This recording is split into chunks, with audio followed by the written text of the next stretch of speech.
प्यारे विद्यार्थियों, आज हम बीए पार्ट 3 के भारत का भूगोल इस प्रश्न पत्र के अंतर्गत उत्तरी पर्वतीय प्रदेश के बारे में जानेंगे।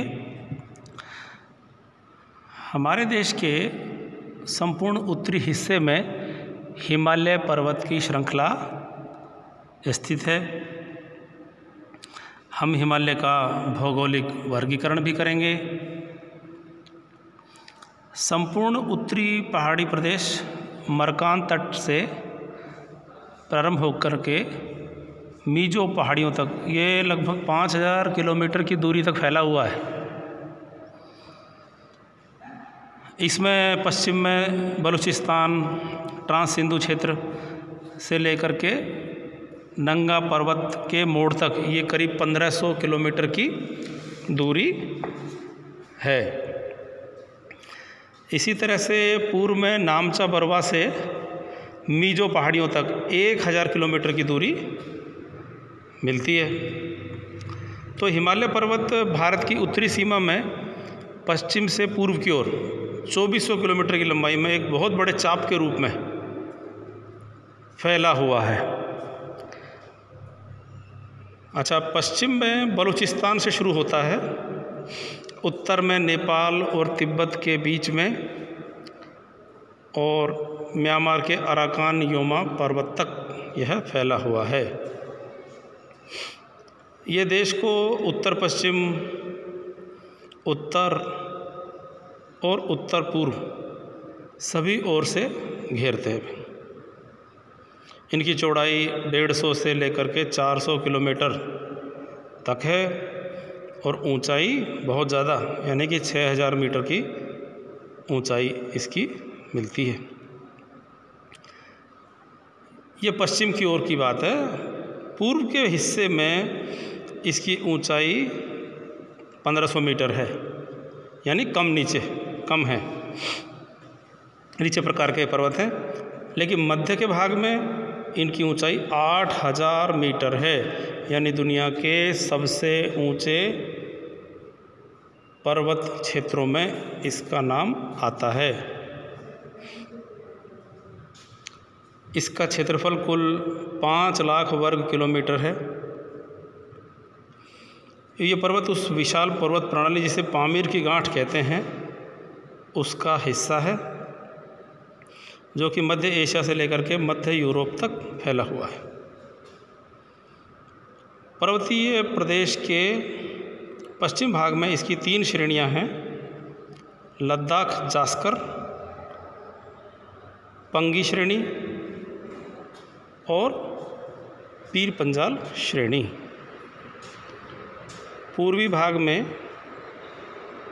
हिमालय श्रेणी और सबसे उत्तर में, यानी हिमालय के उत्तर पश्चिम में और कश्मीर के पूर्व में काराकोरम श्रेणी स्थित है।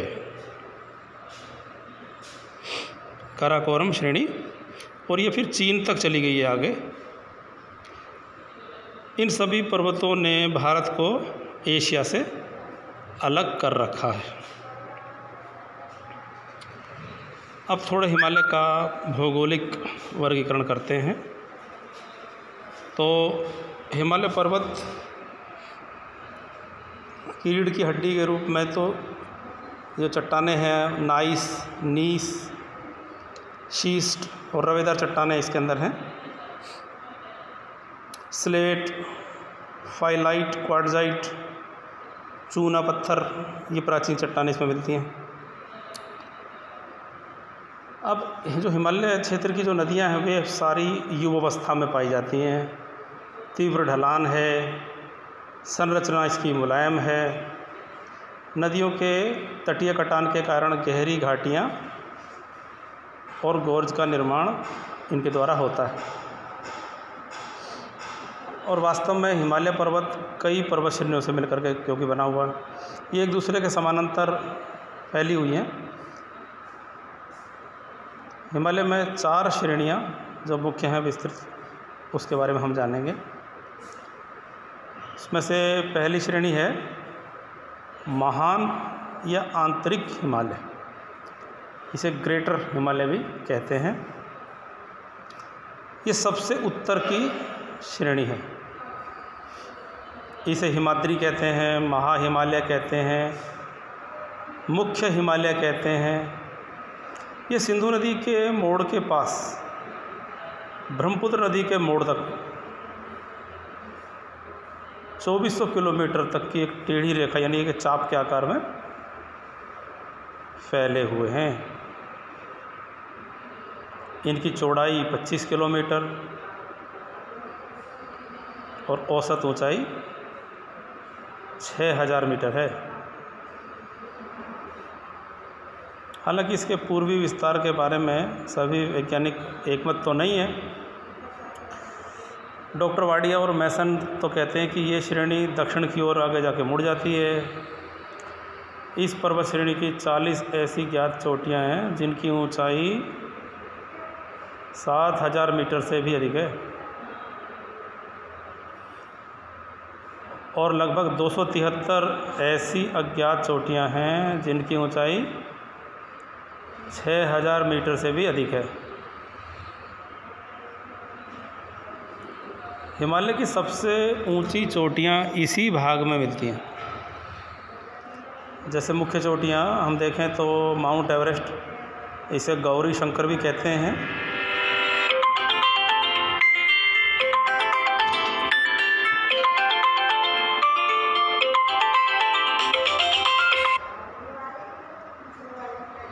इसी प्रकार आगे सागरमाथा भी इसे कहते हैं, 8848 मीटर ऊंची। फिर उसके बाद नंदा देवी जो 7818 मीटर ऊंची है। फिर नंगा पर्वत है 8126 मीटर ऊंचा है। गोसाई थान 8013 मीटर ऊंचा है। कंचनजंगा 8598 मीटर ऊंचा है। मकालू 8470 मीटर ऊंचा है। ये सारी चोटियाँ पूरे साल बर्फ़ से ढकी रहती हैं। उत्तर पश्चिम की ओर जाते हैं तो जास्कर श्रेणी, इसके उत्तर में दक्षिण में देवसाई और रूपसू के ऊंचे मैदान हमें मिलते हैं। यहाँ पर दक्षिण में तो ये तीव्र ढाल वाली हैं। इस पर्वतीय भाग में सिंधु, सतलुज, कोसी और दिहांग नदियों की घाटियाँ हैं जो कि बहुत ही संकरी प्रकार की हैं। इस श्रेणी के मध्यवर्ती भाग में गंगा, यमुना और उसकी सहायक नदियाँ निकलती हैं। ये हिमालय बहुत ऊंचे तेज ढाल, बहुत ही ऊंची चोटियाँ और घाटियों की खड़ी आंतरिक दीवार वाले हैं। अभी सक्रिय प्रकार के हैं, धीरे धीरे ऊंचे भी उठ रहे हैं। हिमालय में यदि आप जाएंगे और देखेंगे तो हिमालय में चट्टानी टुकड़ों के बीच में आपको मिट्टी के तौंदे भी नज़र आएंगे। इससे तात्पर्य है कि ये अभी नए हैं और ये बनते जा रहे हैं और इसी क्रम में ये ऊंचे भी उठते जा रहे हैं। तो कोई हैरानी की बात नहीं कि माउंट एवरेस्ट की ऊंचाई जब तक हम और बड़े हों, अधिक उम्र के होने के बाद ज़्यादा ऊंचाई हमें किताबों कापियों में लिखी हुई मिले। इसी प्रकार से इसके गर्भ भाग में ग्रेनाइट, नीस, शीस्ट शिलाओं के आधिक्य है। ये सारी पुरानी प्रकार की चट्टानें होती हैं। और अगर ग्लेशियर की यानी हिमनद की बातें करें तो मिलाम, गंगोत्री, जेमू, ये सारे जो ग्लेशियर हैं हिमनद कहा जाता है, ये बड़े महत्वपूर्ण हैं। ये हिमनदियाँ कश्मीर में 2400 मीटर की ऊंचाई तक और पूर्वी भाग में अगर देखें तो ये 4000 मीटर की ऊंचाई तक भी मिलती हैं। नॉर्मली देखें तो 5000 मीटर से अधिक ऊंचाई पर हिम रेखा मिल जाती है, यानी उसके ऊपर आपको हिम ही हिम रहेगी, बर्फ़ मिलेगी और कुछ नहीं मिलेगा। अब दूसरे प्रकार का हिमालय जो दूसरा है उसका वर्गीकरण, उसे कहते हैं हिमाचल श्रेणी और लघु हिमालय भी कहते हैं। इस श्रेणी में महा हिमालय के दक्षिण में है और उसके समानांतर ही फैली हुई है। ये 80 से 100 किलोमीटर चौड़ी है। औसत ऊंचाई इसकी 1828 से लेकर 3000 मीटर है, यानी बहुत ज़्यादा ऊंचाई नहीं है। इसकी अधिकतम ऊंचाई अगर हम देखें तो सिर्फ 4500 मीटर ही है। यहाँ पर नदियाँ 1000 मीटर की गहराई तक बहती हैं। सर्दी के मौसम में 3-4 महीने तक बर्फ़ गिरती है, लेकिन गर्मी के महीने में यहाँ पर स्वास्थ्य के लिए बहुत अच्छा माहौल रहता है। इनमें मुख्य है धौलाधर, हिमाचल प्रदेश में स्थित है। फिर है पीर पंजाल, कश्मीर में है। महाभारत लेक, नेपाल में है। चूरिया और मसूरी, ये भी प्रमुख श्रेणियों में आती हैं। भारत के जो हिल स्टेशन हैं, जहाँ गर्मी के मौसम में लोग घूमने के लिए, स्वास्थ्य प्राप्त करने के लिए जाते हैं, रानीखेत, अल्मोड़ा, शिमला, मसूरी, नैनीताल, डलहौजी, दार्जिलिंग आदि, ये सारे इसके निचले भागों में ही स्थित हैं। इसकी चट्टानें बहुत पुरानी हैं, लगभग 60 करोड़ वर्ष पूर्व ये बनी हुई हैं और ये अधिकांशतः कायंत्रित प्रकार की चट्टानें हैं। यहाँ से स्लेट, चूना पत्थर, क्वार्ट्ज, ये सारी चट्टानें हमें मिलती हैं। इस भाग में कोणधारी वन मिलते हैं और ढालों पर छोटे छोटे घास के मैदान मिलते हैं। कश्मीर में इन घास के मैदानों को मर्ग कहते हैं, जैसे गुलमर्ग, सोनमर्ग। और अगर उत्तराखंड जाएं तो वहाँ इन्हें बुग्याल कहते हैं या पयार कहते हैं। मध्य के भाग में जो हरी भरी घाटियाँ हैं उन्हें द्वार या दून कहते हैं। द्वार या दून कहते हैं। तो ये दूसरे प्रकार का इसका वर्गीकरण हुआ। और हिमालय का तीसरा जो वर्गीकरण है वह है उप हिमालय या शिवालिक श्रेणी है। यानी सबसे पहले महा हिमालय, फिर हिमाचल और फिर शिवालिक श्रेणी।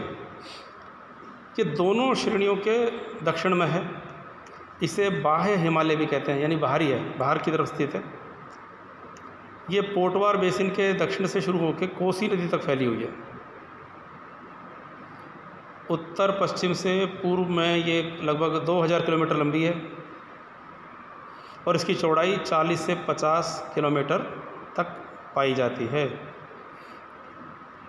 हिमाचल प्रदेश में और पंजाब में ये ज़्यादा चौड़ी है, यानी 50 किलोमीटर चौड़ी है। जबकि अगर जाएं हम अरुणाचल प्रदेश तो इसकी चौड़ाई मात्र हमें मिलेगी 15 किलोमीटर। औसत ऊंचाई भी इसकी बहुत कम है, मात्र 1200 मीटर है। पूर्व की ओर तिस्ता और रायडोक नदी के निकट ये लुप्त हो जाती है, यानी गायब हो जाती है।